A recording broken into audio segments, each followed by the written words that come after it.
guys, so I'm filming this a little bit early in the month. I'm filming this on January 27th, but I have all 4 of my low buy purchases with me here, and I have a feeling nothing is really going to change. I am probably going to post this in February, like February 2nd or so, but I wanted to film this earlier because school is starting soon. Like literally tomorrow is my first day back, and I'm not gonna have time to film these kind of videos, so I wanted to get this up as soon as possible. Anyway, this is gonna be my low buy update for the month of February, so this is gonna be my second update. Yeah, second update. So I have my 4 products that I purchased right in front of me, and I'm gonna get into the products before I talk about my thoughts and how I was feeling throughout the month and things of that nature. The first products that I bought this month were makeup removers. If you guys saw my empties video, you guys know that I ran out of my Garnier Micellar Water and my Neutrogena eye makeup remover like the very last day of December. I had to make that stuff stretch. So these were the first 2 items that I purchased this month. And yeah, these are necessities in my collection. I need them to take off my makeup. The third thing that I ran out of this month and immediately repurchased is The Ordinary Matrixyl 10% plus hyaluronic acid. This is one of the key products in my skincare routine, which I've gotten a lot better about. I have some skincare products, it's a lot from The Ordinary actually. Really sad about the passing of their CEO. I felt so bad about that when I read about it. We need to take mental health a lot more seriously than we do, but that's a whole other topic for a whole different video. But yeah, this is a key product in my skincare collection. I used to go like months without doing my skincare at all because I was just lazy, and ever since the beginning of the year, or like the beginning of January I guess, I have been doing my skincare every single night, which is something that I'm very proud of because my skin has felt so good. My skin is very happy with me. It's so smooth and it feels hydrated and plump. And I won't say that I've been without breakouts because I definitely have had some small breakouts, but again, small breakouts. Small compared to what I usually get. And my skin is just responding really well to products from The Ordinary, so I'm gonna continue to repurchase this. And as you can see, I've used quite a bit already because I'm already at like right here on the bottle. And the 4th purchase was not necessarily something that I am proud of, but I'm happy that I have it, and it is the Smashbox Ablaze Face Palette. Why does it have a fingerprint on it? The palette looks like this. I should have worn it today, but I'm not. This is what the palette looks like. Let me see if I can get it to focus on the colors. Yeah. So it's got a pink highlight, a golden highlight. These 2, like, this is more like a peachy shimmery blush, and this one is more of like a corally orange, and it's got 2 different bronzers, and this formula is so beautiful. I say that I'm not proud of this purchase because although I am allowing myself to buy some makeup, I'm really not trying to buy makeup that I don't feel like I need. Need being the operative word because nobody really needs makeup, but I'm trying to be very selective with what I bring into my makeup collection, and this was 100% an impulse buy.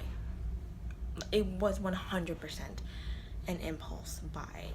Like, if this was something that if I would have thought about it, if I would have just kept it in the back of my mind, I probably wouldn't have bought it. But I bought it because it was really pretty when I saw it on the Ulta website, and my debit card information was already like logged into the website and everything, and I just bought it. And I felt kind of bad about it right after I bought it because I didn't think about the purchase. I didn't need this. I definitely didn't need this. But since getting it, I have really enjoyed it. And because of that, I'm not going to beat myself up for purchasing this because this is something that I'm going to get a lot of use out of.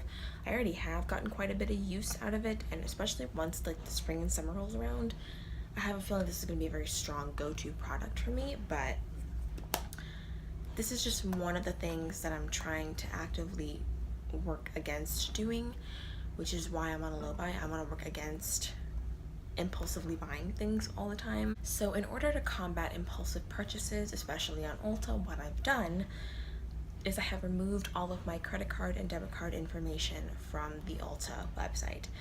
And I did that because I feel like when you already have your information submitted to the website on your account, it can be a lot easier to just press a few buttons and all of a sudden you have a new palette on your hands. This probably speaks to the laziness of our culture or of humankind, but it is, at least in my experience and from stuff that I've heard about, that when you have to manually enter your credit or debit card information, you just don't feel like doing it. So that's what I did. I removed my debit and credit card information from the Ulta website. I'm not purchasing anything on credit anyway, so I had already removed my credit card information from the Ulta and Sephora websites at the beginning of this low buy journey.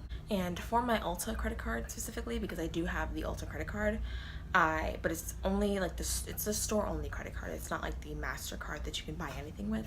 I only have the store only credit card. So what I did was I removed my information from the website and I put my Ulta credit card somewhere deep in the back of one of my drawers, so I will never be tempted to use it. And I can't really do that for my debit card because I do use my debit card in my day-to-day life, but what I did do was I also removed my information for my debit card from my Ulta account. And just by doing that alone, I am much less likely to make any impulse purchases because I would have to actually get up and look through my purse and get my credit card out and type out all the information, and I just don't feel like doing that. And again, that probably speaks to how lazy I am, but it works. Like, I know for a fact I bought this because it only took a couple of clicks on my mouse to do so. If I would have had to get up and enter my debit card information manually, I would not own this right now. This would not be in my hands. And again, I don't regret purchasing it. I don't really feel bad with purchasing it right now, but I am bothered by the fact that I impulsively bought this. Because again, that's something that I'm trying to work on. Again, I decided to go on a low buy instead of a no buy so that if I do feel like buying a lipstick one day or a blush someday, I can do that without feeling bad about it.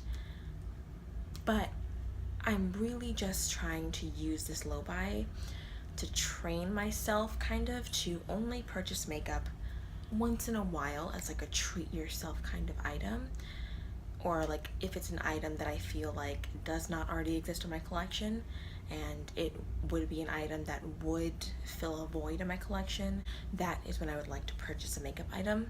I don't consider this slipping up on my low buy because this was within the rules of my low buy, but I think of low buys and no buys kind of in the same manner as I would think of like dieting or like slipping up on your diet, like when you slip up on your low buy or no buy, because I mean, a lot of you might not know this, but I am currently on a journey to lose weight. And a lot of people in like the fitness or like weight loss community will tell you this all the time. Slipping up one time or having one bad day where you binge eat is not going to ruin all of the progress you have made thus far, so long as you wake up the next morning and decide to hop back on the bandwagon. And I feel that way about low buys and no buys as well. If you slip up once, if maybe you broke your no buy rules or your low buy rules one time, or maybe you bought something that isn't breaking the rules of your low buy or no buy, but it's still something that you kind of regret purchasing in the way you did, kind of like impulsively buying something, so long as you wake up the next morning and decide to hop back on the bandwagon and start over, it's not going to totally damage all of the progress you've already created. But with that being said, I was having a conversation with some people over in my Facebook group, and I was talking about how, although I don't have the desire to buy makeup after buying my 4 products for the month, I had an itch to spend money because I feel really good about the fact that I have been saving money this month, and it's just like this really weird feeling of like looking at your bank account and seeing so much money that you have. Well, not so much, but it's like seeing all the money you have in there and wanting to spend it. It's kind of like this impulsive, well, you have the money so you have to spend it, and that's not true. But I feel that way. I feel like I don't like to let my money just sit there in the bank, even though that's what I should be doing. And it's just like a really weird feeling of like, I don't want to buy anything, but I still have an itch to spend money. And I'm hoping that once I've been on this low buy journey for a few months, that itch to spend on something will kind of go away. I've felt really, really good seeing the numbers in my bank account stay the same or go up. They really haven't gone down all that much. because I haven't been buying as much makeup as usual, and I feel really good about that. There's just like a tiny part of me that still wants to self-sabotage. I know that a lot of you guys can relate because I spoke to some of you and you guys said that you have gone through the same thing, either in the past or you're going through it now. So yeah, that's all I really wanted to say for this update. Oh, one more thing. If you guys haven't seen, I posted a low buy wish list, and I almost forgot to mention that in this video.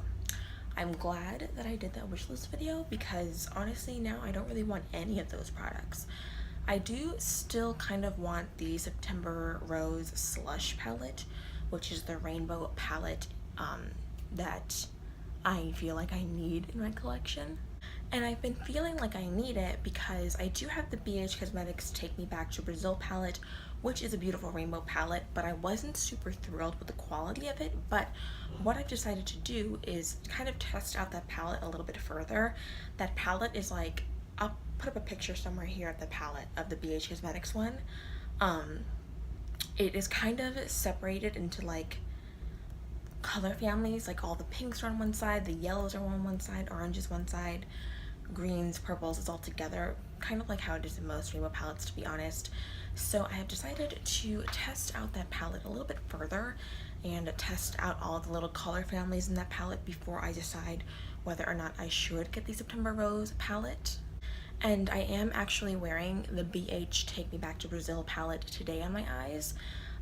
All of the mattes on my eyes are from the BH Cosmetics palette, and my lids, that color on my lids, that is Tea Garden from ColourPop, which is part of my Single Ladies and My Man Matte project pan. And I actually am not mad at how this look turned out today. I feel like it was slightly patchy. I did have to blend a little bit more than I would usually have to blend with my other shadows, but it's not as bad as I remember it being. So I'm gonna test this palette out a little bit more before I decide to do anything. I just wanted to give you guys a closer up look of today's eye look, just so you guys can see. I feel like this eye blended out a little bit patchy and streaky. I don't know if you guys can tell on camera.